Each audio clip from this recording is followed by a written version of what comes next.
वृद्धाश्रम कलयुग के माता पिता का एकमात्र सहारा। 65 साल के शिक्षक मनोहर जी ने अपने बिस्तर पर लेटे हुए लाइट जलाकर घड़ी में समय देखा। सुबह के 5 बज रहे थे। फिर अपने बाजू में सोई अपनी पत्नी मालती जी की तरफ मुड़ कर देखा। मालती जी ने कहा, मुझे पता है आप जाग गए हैं। 5 बजे उठने की आपकी पुरानी आदत है। कहिए तो चाय बना दूं? शिक्षक साहब मुस्कुरा पड़े। बिस्तर पर सीधे लेटते हुए शिक्षक मनोहर जी ने कहा, हाँ, अब जब आप भी जग गए हैं तो गर्मा गर्म चाय हो ही जाए। वैसे आज मौसम भी कुछ साफ लग रहा है तो सोच रहा हूँ थोड़ा टहल कर आ जाऊँ। 1 हफ्ते से बारिश के कारण सुबह का मॉर्निंग वॉक नहीं हो पा रहा है। ठीक है, मैं चाय बनाती हूँ, तब तक आप भी फ्रेश हो जाइए और चाय पीकर टहल के आ जाइए, वरना आप दिन भर उखड़े उखड़े से रहेंगे। बिस्तर से उठते हुए मालती जी ने कहा, जो हुक्म मेरी भाग्यवान। हंसते हुए शिक्षक साहब बोले। मालती जी ने गैस पर चाय चढ़ाई और किचन की खिड़की खोलकर बाहर देखते हुए शिक्षक साहब के पास बैठकर बोली, रात भर तो बारिश हुई है और लगता है अभी अभी ही आसमान साफ हुआ है। आप संभाल के जाइएगा, सड़क पर फिसलन रहती है। जो हुक्म मेरे भाग्यवान। हंसते हुए मनोहर जी ने कहा। मनोहर जी को चाय देते हुए मालती जी बोली, अभी थोड़ा रुक कर जाना। आप 6 बजे के करीब मॉर्निंग वॉक के लिए जाना, तब तक थोड़ा उजाला हो जाएगा, वरना मुझे चिंता लगी रहेगी। मालती जी से चाय लेते हुए हंसकर मनोहर जी बोले, तुम डरपोक की डरपोक ही रहोगी। जब शादी होकर आई थी तब से ही डरती हो कि मुझे कुछ हो न जाए, लेकिन आज तक हुआ क्या? सोफे पर शिक्षक साहब के बाजू में बैठते हुए मालती जी ने कहा, परमात्मा न करे कुछ भी हो आपको। शिक्षक साहब हंस पड़े। सोफे पर बाजू में बैठे हुए एक कंधे को अपने कंधे से मारते हुए बोले, ओके सर जी, जो आप कहें, आपका हुक्म सर आँखों पर। मैं 6 बजे ही मॉर्निंग वॉक को जाऊंगा, तब तक प्रवचन सुनते हैं, आपके नहीं टीवी पर। मनोहर जी की बात सुनकर मालती जी खिलखिला के हंस पड़ी। मनोहर जी मालती जी की हर बात मानते थे। उम्र के इस पड़ाव में उनके पास सब कुछ था, धन दौलत रुतबा, लेकिन उन सब चीज़ों से मनोहर जी को अब विशेष मतलब नहीं था जितनी ज़रूरत उन्हें अपनी पत्नी मालती जी की होती थी। 6 बजे मनोहर जी मॉर्निंग वॉक के लिए निकले तो मालती जी ने फिर से हिदायत दी, संभल के जाना। शिक्षक साहब ने हंसते हुए कहा, जो हुक्म मेरे हाईकमान, संभल कर ही जाऊंगा। अभी 2 कदम चलूंगा तो लोग दिख जाएंगे और फिसला भी तो उठाने के लिए बहुत सारे लोग होंगे। भगवान के लिए ऐसा मत कहिए, बुढ़ापे का एक इकलौता सहारा आप ही तो है। मालती जी ने मनोहर जी के होठों पर हाथ रखते हुए कहा। मनोहर जी हंसे और मॉर्निंग वॉक के लिए निकल गए। मालती जी हॉल में आकर टीवी पर प्रवचन सुनने लगी। अभी 5 मिनट ही हुए थे कि लाइट चली गई। मालती जी ने मुंह बनाया और सोचा, इस लाइट को भी अभी ही जाना था, देखो अब कब तक आती है।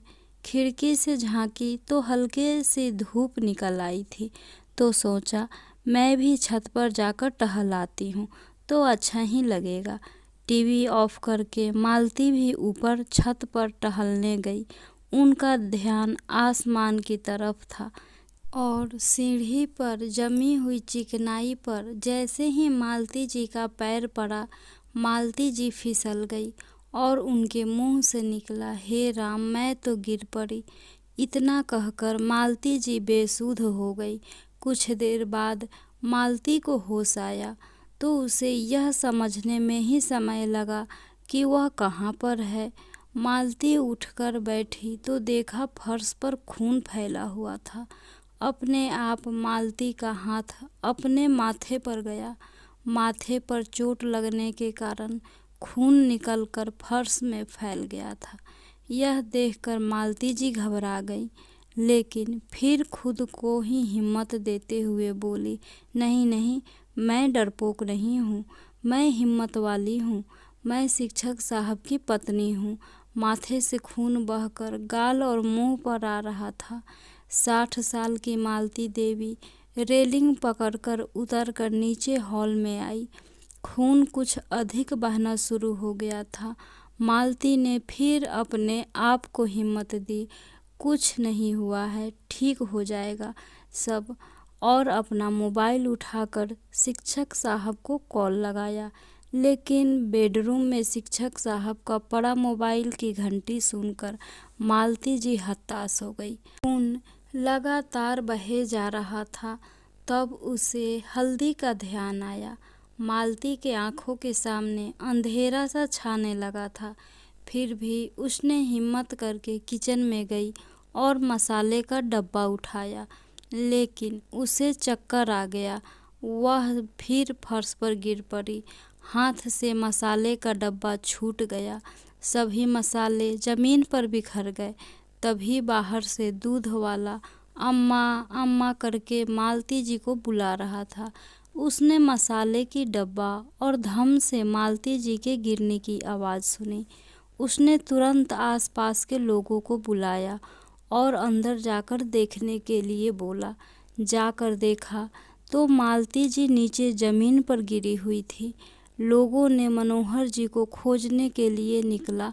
रास्ते में एक लड़के ने जाकर बोला, अंकल आप जल्दी चलिए घर पर, शायद आंटी नीचे गिर गई हैं और उनके सिर से खून बह रहा है, उनको अस्पताल ले जाना होगा। शिक्षक साहब घबरा से गए और तेजी से बाइक के पीछे बैठे। अपनी ज़िंदगी में शिक्षक साहब ने कई जंग जीते थे। मौत से उन्हें कभी डर नहीं लगता था, लेकिन मालती उसके लिए वह हमेशा भयभीत रहते थे। अपने लिए नहीं, लेकिन मालती जी की मौत की कल्पना से भी वह नर्वस हो जाते थे। और उनको यह बात समझ में नहीं आ रही थी कि जैसे जैसे उनकी उम्र बढ़ती जा रही है, वैसे वैसे वह मालती जी के मोह में क्यों फंसते जा रहे हैं। इसलिए ही मालती जी को थोड़ा सा भी कुछ होता है तो वह घबरा जाते हैं। मनोहर जी पसीना से तरबतर हो गए कि घर के सामने एम्बुलेंस खड़ी है। किसी भी परिस्थिति में मनोहर जी कभी भी नर्वस नहीं हुए थे, लेकिन आज पता नहीं क्यों उनका मन विचित्र सा हो गया था। झटके से बाइक से उतरे और घर के अंदर भागे। देखा इस स्ट्रक्चर में मालती जी को उठाकर 4 आदमी एम्बुलेंस में रखने के लिए आ रहे हैं। शिक्षक साहब सोच रहे थे कि मैं मालती जी को अच्छी खासी हंसते बोलती छोड़ गया था, फिर अचानक यह क्या हो गया। उनकी समझ में कुछ नहीं आ रहा था और मनोहर जी भी एम्बुलेंस के साथ हॉस्पिटल चले गए। एम्बुलेंस जाने के बाद पड़ोस की गुप्ता जी की पत्नी खड़े हुए लोगों से कहा, अब घर की देखभाल करने के लिए तो कोई है ही नहीं। शिक्षक साहब भी भाभी जी के साथ गए हैं। मैं तो एक काम करती हूँ, अपने घर से ताला लाकर लगा देती हूँ, अब घर में और कोई तो है नहीं। गुप्ता जी बोले, हाँ, इन लोगों के लिए चाय नाश्ता भी बना देना, मैं हॉस्पिटल में ही मनोहर जी को दे आऊँगा। सुबह से वैसे भी उन्होंने कुछ भी नहीं खाया होगा। तभी दूध वाला बोला, हाँ भैया जी, आप चले ही जाओ तो अच्छा होगा। यह तो अपनी छोटी जगह है तो आस पड़ोस के लोग काम आ रहे हैं। मेरा भाई महानगर में रहता है, वहाँ बुजुर्गों के साथ ऐसे हादसे होते हैं तो कोई पूछने वाला भी नहीं होता। सही में कलयुग आ ही गया है। अब बुढ़ापे में इंसान की देखभाल करने के लिए उसके बच्चे उसके पास नहीं रहते। बच्चों को अपना जीवन जीना है। जैसे माँ बाप साथ में रहेंगे तो बेचारे मर ही जाएंगे। दूध वाले ने मिसेज गुप्ता से कहा, शिक्षक साहब का दूध आप ही को दे देता हूँ। दूध गर्म करके हॉस्पिटल भिजवा देना। शिक्षक साहब दूध पीते हैं। हाँ ठीक है भैया, हमारे यहाँ ही दे जाओ, मिसेज गुप्ता ने कहा। शिक्षक साहब ने डॉक्टर से पूछा, साहब डरने की कोई बात नहीं है ना? डॉक्टर साहब बोले, अभी एग्जामिनेशन करके बताता हूँ। फिलहाल लगता है खून कुछ ज़्यादा ही बह गया है। घर में कोई और नहीं था क्या जो इतना खून बह गया? शिक्षक साहब बोले, हाँ साहब, अकेली ही थी। कैसे सिर में इतनी चोट आ गई? मैं भी घर में नहीं था, मॉर्निंग वॉक पर गया था। मालती घर में अकेली ही थी। वह तो दूध वालों ने देख लिया, वरना भगवान ही जाने क्या होता। डॉक्टर साहब बोले, ठीक है, अभी ग्लूकोज और खून की बोतल चढ़ानी है और सिर की चोट को देखना पड़ेगा। तब तक आप बाहर बैठिए। शिक्षक साहब एक लंबी सांस लेकर वहीं रूम के बाहर पड़ी बेंच पर गुमसुम से बैठ गए और आंख बंद करके भगवान से प्रार्थना करने लगे कि मालती को जल्दी होश आ जाए। उन्हें अपने बेटे की बहुत याद आ रही थी। उनका जी कर रहा था कि वह उससे बात करे, लेकिन वह अपने दिल को समझा कर रह गए। वैसे भी यूएस में अभी रात का समय होगा। नहीं, वह घबरा जाएगा। भगवान मेरी मालती को ठीक कर दीजिए। इतना सोच ही रहे थे कि तब तक नर्स ने आकर कहा, मैडम को होश आ गया है, आप मिल सकते हैं। शिक्षक साहब को जान में जान आया और राहत की सांस ली। मालती जी का हाथ पकड़कर थपथपाते हुए शिक्षक साहब ने पूछा, ठीक हो ना? मालती जी ने मुस्कुराकर आंखों के इशारों से कहा, हाँ। डॉक्टर ने उन्हें अगले दिन हॉस्पिटल से डिस्चार्ज कर दिया। मनोहर जी और मालती जी अपने घर पर आ गए। अगले दिन मालती जी अपने आलीशान हॉल के आलीशान सोफे पर अपना सिर पकड़ कर बैठी हुई थी और मन ही मन सोच रही थी कि कभी सोचा भी नहीं था कि यह दिन आएगा। इस जीवन में इतना अकेलापन, दूर दूर तक कोई अपना नहीं है। यह सोचते हुए मालती जी के आंखों में आंसू आ गए। कहाँ सोचा था कि जीवन अंत तक ऐसे ही बीतेगा, लेकिन अब बुढ़ापे में इतना अकेलापन। काश इस दिन के लिए भी कुछ सोचा होता। मालती ने अपने आंखों के आंसू पोंछे और उस अलमारी को खोला। बहुत पुराना अपने बचपन का एल्बम निकाला और अपने मम्मी पापा दादी की फ़ोटो देखने लगी। दादी की फ़ोटो जैसे उसके सामने आई, उस फ़ोटो पर अपनी झुर्रियाँ भरे हाथ प्यार से सहलाते हुए बोली, दादी आप कहाँ हो? अब मैं भी दादी बन गई हूँ, लेकिन शायद आपके जितनी भाग्यवान नहीं हूँ। मेरे नाती पोता कोई मेरे साथ नहीं रहते। मालती को याद आया दादी के साथ बिताया हुआ समय। कितनी अच्छी सहेली थी दादी। उसकी कोई बात मम्मी बाद में समझाती, दादी पहले समझाती थी।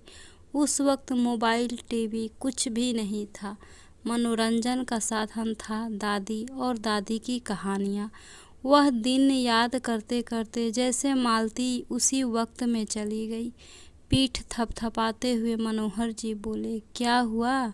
कहाँ खोई हुई हो? मालती जी एल्बम बंद करते हुए बोली, कुछ नहीं, बस ऐसे ही। तभी मनोहर जी बोले, तुम बच्चों को याद कर रही हो ना? ए जी, आप तो मेरा बहुत ख्याल रखते हैं, लेकिन इस उम्र में बच्चे हमारे साथ होते तो बहुत अच्छा लगता। कभी कभी हमारी ज़िंदगी बहुत ही नीरस लगती है। मालती जी के आंखों से आंसू बहने लगे। मनोहर जी बोले, कहने के तो मेरे एक बेटा और एक बेटी है, लेकिन साथ में कोई नहीं रहता। अपना सुख दुख हम लोगों को खुद ही मिलजुल कर काटना होगा, और हालात कितने बदल गए हैं। तभी डोरबेल बजी। मालती जी थोड़ा अकचका गई। इस समय कौन है? शायद उसकी बेटी स्वीटी आई होगी, या फिर बेटा राजीव आया होगा उसे सरप्राइज देने के लिए। यह सोचते ही जैसे शरीर में जान आ गई। उसने वहीं पड़े कपड़े को उठाकर अपना आंसू से भरा चेहरा जल्दी से पोंछा और उठकर मेन दरवाज़ा खोलने के लिए गई। लेकिन दरवाज़ा खोलने पर मालती जी निराश हुई। मोहल्ले का बच्चा बेल बजाकर चला गया था, लेकिन इस अकेलेपन ने मुझे अंदर से पूरी तरह से निराश और तोड़ कर रख दिया। शायद मेरे साथ मेरा परिवार होता, नाती पोती होती तो मैं भी उनके साथ बच्चे बनकर खेलती कूदती। लेकिन यहाँ तो दूर दूर तक कोई भी आकर हमारे साथ रहना पसंद नहीं करता है। मालती जी का दुख सुनकर मनोहर जी चुप रह गए। कुछ क्षण के लिए घर में सन्नाटा सा छा गया। फिर मनोहर जी बोले, छोड़ो न मालती, ऐसी बातें मत करो। क्या कुछ नहीं है हमारे पास? घर द्वार, खेती बाड़ी, बेटा है, बेटी है। क्यों इस तरीके की बात कर रही हो? अभी कुछ दिन में ही सब ठीक हो जाएगा।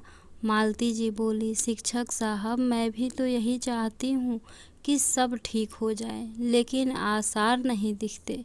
बच्चों के पास मेरे लिए समय ही नहीं है।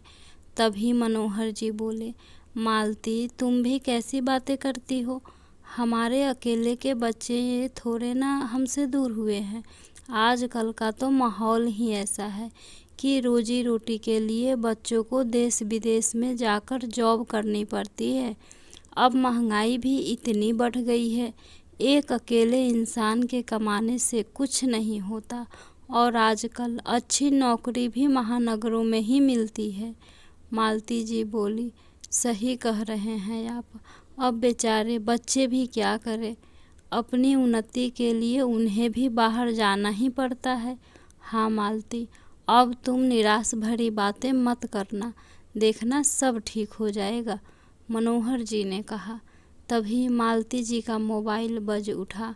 मालती ने देखा कि बेटी शिखा का फ़ोन था।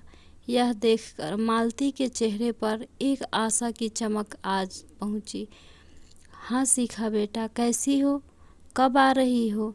दूसरी तरफ से शिखा ने कहा, हाँ मम्मी, मैं ठीक हूँ। अभी भैया से बात हुई है, हम दोनों शनिवार को आपके पास आ रहे हैं। अच्छा, शनिवार को मतलब परसों? हाँ मम्मी, परसों। बड़ी मुश्किल से मैं और भैया अपना समय निकालकर आपके पास आ रहे हैं। शिखा ने कहा, चलो ठीक है बेटा, यह 2 दिन भी जैसे तैसे मैं काट लूँगी। मुझे तो लग रहा था कि आज या कल में ही तुम दोनों आ जाओगे, लेकिन कोई बात नहीं। ओहो मम्मी, आप जानती हो काम बहुत है, छुट्टी बहुत मुश्किल से मिलती है। मैं तो जॉब के साथ साथ अपने घर की पूरी जिम्मेदारी उठाती हूँ। बहुत ज़्यादा व्यस्त रहती हूँ मैं, आपको समझना चाहिए, लेकिन नहीं। हाँ हाँ बेटा, मैं समझती हूँ। मैं कहाँ कुछ कह रही हूँ, मैं तो बस अपनी बात बता रही हूँ। मम्मी, आप तो अपनी बात बता रही हो, लेकिन हमें तो गिल्टी फील होता है। आप हमें क्यों नहीं समझती? चलो ठीक है, मैं कॉल रखती हूँ, फिर परसों आकर आपसे बात करूँगी। कहकर शिखा ने कॉल काट दिया। मनोहर जी बोले, अब तो आपकी बिटिया का फ़ोन आ ही गया, अब तो खुश हो, देखना सब ठीक हो जाएगा। हाँ, अब तो एक उम्मीद की किरण तो दिख रही है कि सब कुछ ठीक हो जाएगा।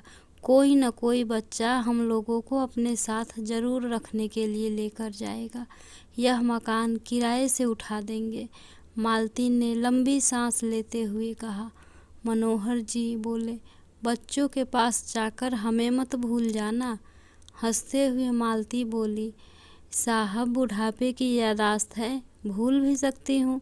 दोनों लोग खिलखिलाकर हंस पड़े।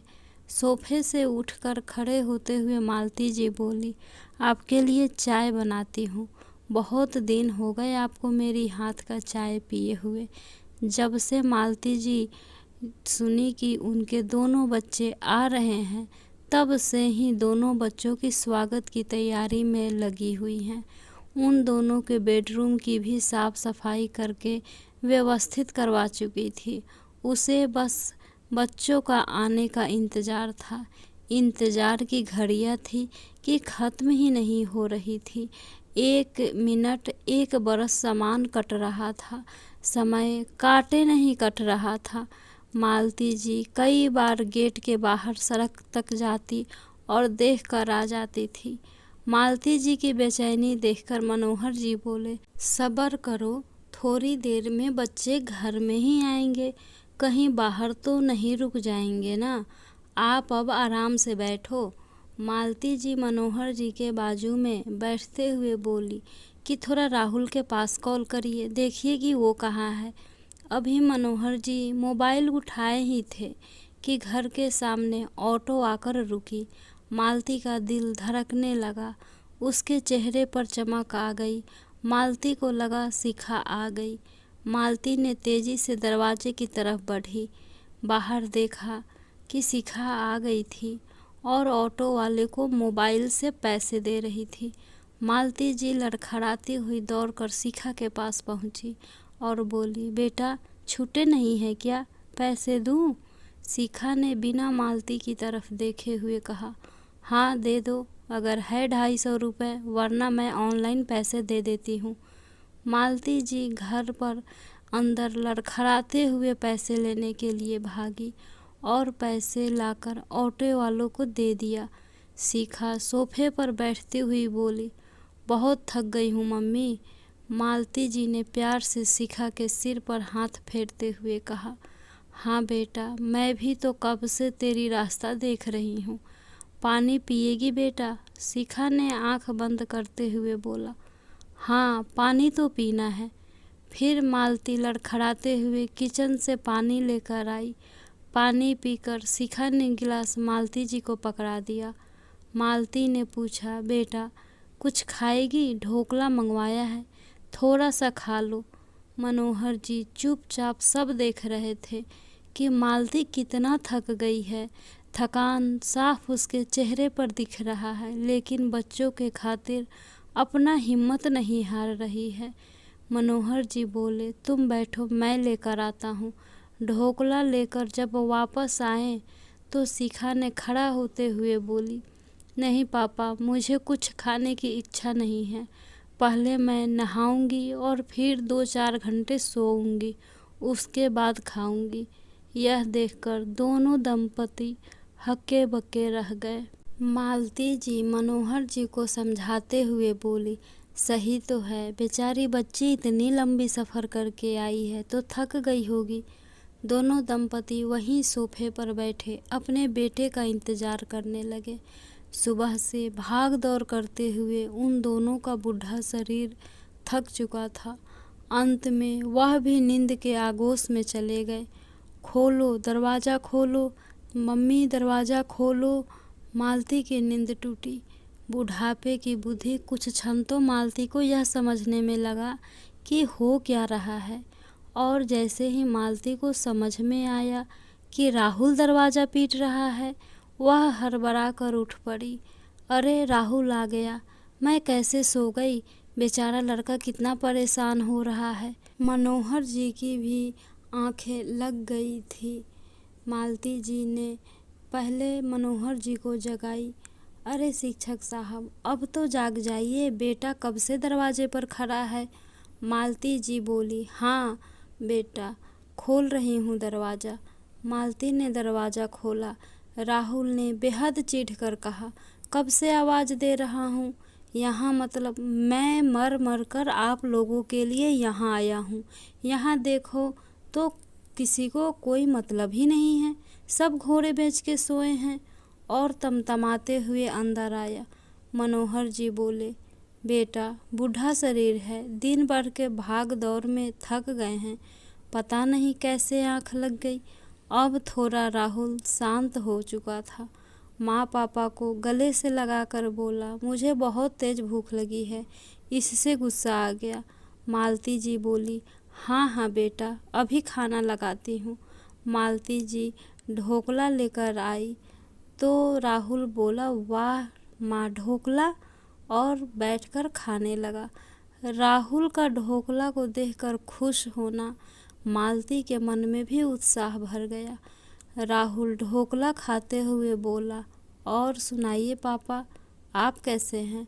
बस बेटा, मैं तो ठीक हूँ। तुम्हारी माँ की तबीयत कुछ ठीक नहीं रहती। तुम्हारी माँ को अकेले इस घर में मन नहीं लगता, घर खाने को दौड़ता है। तब तक शिखा भी आ गई और दोनों भाई बहन खाने लगे। शिखा बोली, सही में यह स्वाद कहीं नहीं मिलती। मालती बोली, हाँ हाँ, तो तू भी खाना, बहुत सारे मंगवाए हैं, जी भर के खा लो। फिर पता नहीं कब मिले, क्योंकि मैं भी अब यहाँ नहीं रहूँगी, तुम में से किसी एक के साथ जाकर रहूँगी। इतना सुनते ही शिखा और राहुल एक दूसरे का मुंह देखने लगे। दोनों बच्चे आज मालती जी के साथ हैं तो उनकी खुशी का तो ठिकाना ही नहीं था। दोनों दंपति खुशी खुशी अपने कमरे में आराम करने चले गए। इधर शिखा और राहुल बातें कर रहे थे। ओहो भैया, मुझसे तो कोई आशा मत रखना। मैं माँ को अपने साथ नहीं ले जाने वाली और ना ही माँ का कुछ करने वाली हूँ। मेरे भी अपने घर द्वार है। मेरे पति क्या सोचेंगे कि अपनी माँ को मेरे सिर पर क्यों लेकर आ गई। वैसे भी माँ पापा ने मेरे लिए क्या किया है। बचपन में 10 साल की उम्र में ही मुझे हॉस्टल भेज दिया था।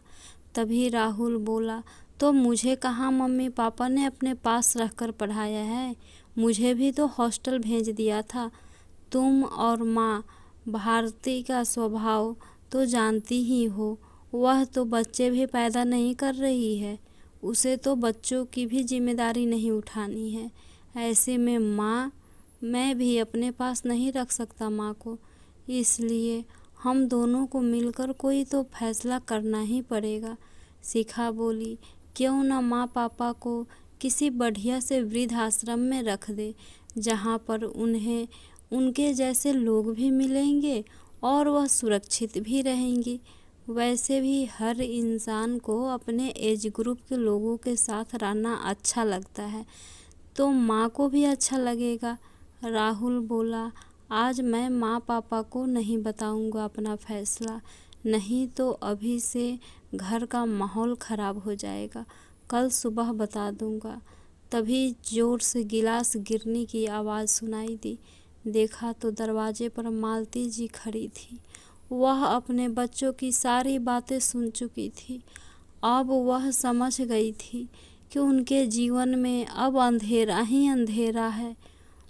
वह अपने कमरे में जाकर निढाल सी बेड पर लेट गई। मनोहर जी देखकर घबरा गए और बोले, क्या हुआ, बच्चों ने कुछ कहा? मालती जी सिसकते हुए बोली, वह दोनों हम लोगों को वृद्धाश्रम छोड़कर यह मकान बेचकर चले जाएंगे। मनोहर जी बोले, तुम चिंता मत करो। मालती जी मनोहर जी के कंधे पर सिर रखकर कहा, बच्चे अपनी ज़िंदगी में इतनी व्यस्त और मस्त हैं कि माँ बाप को समझ ही नहीं पा रहे हैं। मनोहर जी लंबी सांस लेते हुए बोले, आजकल बदलते माहौल में हर चीज़ बदल रही है। इंसान स्वार्थी होता जा रहा है। आपसी रिश्तों के प्रति भावनाएं खत्म होती जा रही है। मालती जी बोली, क्या सच में हम लोगों ने अपने बच्चों की परवरिश में कोई कमी रखी थी? क्या सच में अपनी खुशियों के लिए बच्चों को बाहर पढ़ने भेजा था? मालती जी बच्चों के सामने तो अपने आंसू छुपा लेती, लेकिन जैसे ही अकेली होती वह फूट फूट कर रो पड़ती। मालती जी का यह दुख मनोहर जी से देखा नहीं गया। वह मन ही मन सोचे, कि बच्चों को सबक सिखाना ही पड़ेगा। अगली सुबह मनोहर जी बिना किसी को बताए अपने दोस्त के पास गए और अपने घर की सारी कहानी सुनाई। उनके दोस्त पैसे से सरकारी वकील थे। उन्होंने बोला कि मेरे हिसाब से वृद्धाश्रम आपको नहीं जाना चाहिए, आप यहीं अपने घर पर रहिए, 24 घंटे की बाई लगा लीजिए। आप अपने निधन के बाद यह प्रॉपर्टी किसी वृद्धाश्रम को दे दीजिएगा, क्योंकि जब आपके बच्चे आपकी जिम्मेदारी नहीं लेना चाहते हैं तो आपके संपत्ति पर उसका कोई अधिकार नहीं है। मनोहर जी अपने घर आए। मालती जी घबराई हुई बोली, आप कहाँ चले गए थे? आपको हमें बताकर जाना चाहिए था। बच्चे आज शाम को चले जाएंगे। तभी राहुल और शिखा दोनों आ गए। राहुल बोला, कहाँ चले गए थे पापा? यह क्या बचपना है आपका? आपको हमें बताकर जाना चाहिए था। शिखा बोली, माँ एक बार फिर सोच लो, वृद्धाश्रम में रहने में कोई दिक्कत नहीं होगी, आपको वहाँ अच्छा ही लगेगा। आपको वहाँ पर ना किसी बाई के मारने का डर होगा, ना ही हम लोगों की कमी महसूस होगी। यदि आप वृद्धाश्रम चली जाएंगी तो हम भी ये मकान बेचकर निश्चिंत होकर चले जाएंगे। आप बात को समझती क्यों नहीं हैं? तब मनोहर जी चिल्लाते हुए बोले, अरे हम तुम्हारे किसी भी बात को नहीं समझेंगे। हम लोग वृद्धाश्रम किसी भी कीमत पर नहीं जाएंगे। हमारे पास क्या नहीं है? जब हमें दूसरों के सहारे ही जीना है तो वृद्धाश्रम क्यों जाएं? हमारे घर जो बाई आती है वह भी हमारा अच्छे से ख्याल रखती है। मैं जीते जी इस घर से नहीं जाऊंगा। रही बात मेरी संपत्ति की, तो इस पर तुम्हारा कोई अधिकार नहीं है।